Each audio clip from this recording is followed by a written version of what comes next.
In Edmonton, Canada, you're on the air with Jim and Matt. How are you? I'm doing great. So I was wondering, I used to be an atheist. Now I'm a Catholic. I'm sorry. And you're the anti-Jim. Well, yes. You're Midge. Yes, exactly. Well, you know, we all come back eventually. No, we all don't. I don't know that, and you can't demonstrate that. Anyway, it says you're basically asking what's the point of being alive if you're an atheist?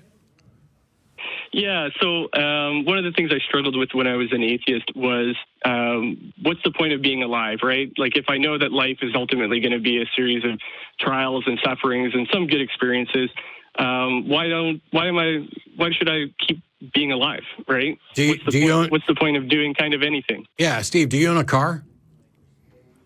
Yep. That car's going to end up in a junkyard rotting away someday, don't you agree? Yep. What's the point of owning that car then? It's utility. Yeah. Yeah. So the value in life, the value in life is in living it right now. The fact that it ends doesn't make it valueless. The fact that it ends doesn't mean that all that time spent was wasted. Life is the only thing that we have. You know, the reward isn't worth living it. It's not like I need a reward at the end of so it's almost like you're looking at life as if it's a race, and if you don't get a medal at the end, why did you do it? Well, there are some people who just genuinely like to go for a run. Not me. Not me. Yeah, and so in that sort of idea, right, is that life ultimately has no purpose, right? Well, so other than just to live life, right? That life in and of itself doesn't really matter, right? That well, Steve, if you were to die today, it doesn't really matter. Of course it matters. That you of course it matters. Yeah. I'm going to let you do how it. do you know that it matters? We're going to answer you. We're going to answer you if you stop. Yes. So I've been trying to interrupt you and answer your question. So purpose and point are not intrinsic to what we experience or what we assign to whatever it is we do. So the point of my life is whatever I assign it. The value of my life is whatever I assign it. And it's also what those around me, my friends, my family, the people in the audience, the people listening, also assign to it. Some theists may assign a very low value to my life, and others may assign a very high value. But those are all things that we assign to it. So my point, the point of my life is what I choose. The value of it is what I decide to assign to it. And the effects of his life linger beyond his personal experience. Well, you know, every week somebody's going to call in to the Atheist Experience and ask a question that I've answered 10 times, 100 times, just 1,000 times. So what's the point in coming in and answering the question? Or what was the point in answering it all those previous times? The thing is, it has an impact on the world that I live in, which I ultimately benefit from. And this will, in fact, outlast me. If I drop dead right now, there are people who will continue living who have benefited from something that I've said or done. Right. I guess my question would be, why does it matter that anybody benefits? Right? Because it's from an atheist kind of viewpoint. What do you mean? What do you mean by matter? Why does it matter? You keep saying, why does it matter? Are you expecting it to matter to whom? It matters to the people that I leave behind, and it matters to me now. And those are things that humans are assigning. They're not intrinsic to what we do. But let me turn this question back around on you, Steve. Sure. Why are you still alive? You're a Catholic. The best place for you to be in heaven. So why don't you go to confession, confess every sin you can think of, and cover everything you can think of, walk out of confession and kill yourself? Why don't you do that? Well, I would be going to hell, right? Well, so I would be choosing against God, right? No. Do you know why the Catholic Church came up with that idea? Because people were doing it a lot. Why did they come up with that? People in the medieval ages were doing it a lot. You need to provide some evidence. If you're going to hold people to a high degree of evidence, I think you need to provide me some evidence that people go look at the history of the church. Go look at the history of the church. Go look at the history of the church. Yes. Yeah. That's, so the Catholic. You have a lower grade of standard that you apply for yourself rather than. I'm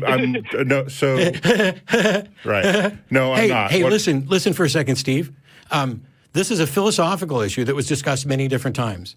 And if somebody says Jim's argument of why don't you do this and then kill yourself, and there's no prohibition, there's nothing that says in the Bible that you're going to go to hell if you kill yourself. That's something that is within Catholicism, which was a response to these sorts of philosophical questions. You can you're blowing it off as if we don't have evidence that this was invented for that particular reason, when the truth is you have no evidence that it is true at all. You're just using that as an excuse. Yeah. No, I would say no. The evidence that I have seen is that it's been part of the entire history. No. Stop. That's not what I was talking about. Even if you think you've seen evidence that this was always a part of Catholicism, you have no evidence that it is true that you are actually going to go to hell at all. You have no evidence there is a hell. You have no evidence that you're going there, or why or how you are going there. None of that is evidence. This is all about doctrinal beliefs. Yeah. And I would say it's not about doctrinal beliefs. I would say that through our reason, we can ascertain some level of the order of the universe, and then the rest we have is the revelation from God. No. You got to demonstrate that there is a God before you can claim revelation from Him. And you just went from we can do it with reason and the revelation of God. Stop, Steve. You said that we can do it for reason and from revelation from God. Please demonstrate that there has ever been a revelation from God. Demonstrate that there's been a revelation from God? Correct. Yes. Well, we would go and say, we have Jesus Christ, right? So that's our revelation. No. You have to demonstrate that He. Hold on. No, you fucking hold on. Demonstrate that there is God, right? And so we need to go and apply our reason before we have faith, right? I think that's a pretty reasonable sort of thing to do. So we would have to go and think about, well, what's the makeup of the universe, right? Is being contingent on something, right? No. That's a classic way of doing it, which is, things exist in the universe because of other things. So, Steve? Steve, you're on hold. Yeah. This is the tap dance that people do when I ask them to prove there was a revelation from God. They try to pretend that, I can look at the universe and determine that this is contingent and this is not contingent, and therefore I can get to the point where, there must necessarily be a God. Then from there we can reason to, what can we know about this God and everything else? That's not what I asked.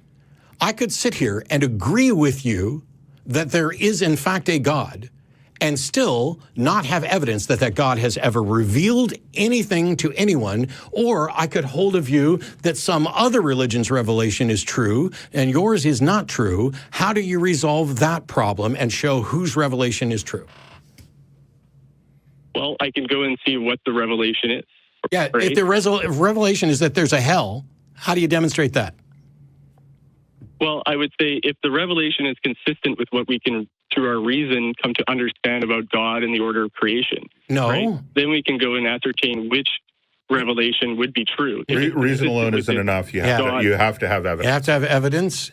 And I asked about a hell, and you cannot reason your way to that hell without assuming something else that you cannot justify with evidence. Justified true belief. Yeah, and so I could go and use the witness accounts of Jesus Christ, right? I could go and use the witness accounts of Christian. I can go and use a historical perspective on none of that proves hell. No, Steve, you can't. There are no eyewitness accounts. There are accounts of eyewitness accounts, at best. There are no direct accounts. Eyewitness accounts. Yeah, you're absolutely wrong. The accounts are direct accounts. Which account? Which account? Within the first century. Which account is a direct account from an eyewitness? Matthew. Bullshit! No, you don't even know who wrote Matthew. Come on. Who wrote the book that has Matthew's name on it? So here. Hang on. Who wrote the book that has Matthew's name on it? It was a scribe. Which scribe? Right. Oh my God, you're done. Goodbye. Yeah, I'm just saying goodbye to be polite. So, if I ask you who wrote something and you say a scribe, I just ask you who wrote something. You said the writer. And here's the worst part. As a former Catholic, the Catholic Church fully admits that Matthew, Mark, Luke, and John were not written by four guys named Matthew, Mark, Luke, and John. It's not. You can go look at the papal bulls on that. They fully accept that. There is no eyewitness account. It's part of Catholicism. Not only that, but even if it was an eyewitness account, you don't have the original.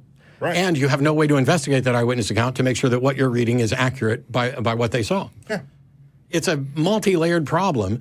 And And the church, in the same way they've convinced you that, it's always been doctrine from God that if you kill yourself, you go to hell. It has nothing to do with the fact that somebody presented a philosophical problem. The same way they convinced you that, you became convinced of the other things because you are enamored with your ability to reason about the universe and not sufficiently enamored of the notion of evidence. Right.